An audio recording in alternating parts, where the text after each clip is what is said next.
How to use e-signing.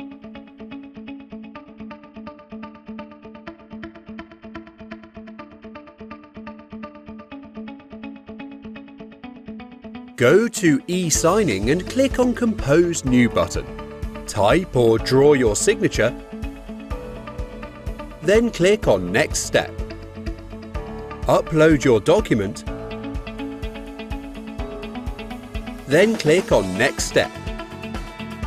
Select who needs to sign, then click on Next Step. Add recipients and write email, then click on Next Step. If others have to sign, then document will be emailed to other parties in the same order as you select from the email recipients list.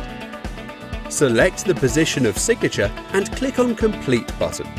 A signed document will be sent to you by email, or you can download. If others have to sign, then document will be emailed to other parties in the same order as you select from the email recipients list.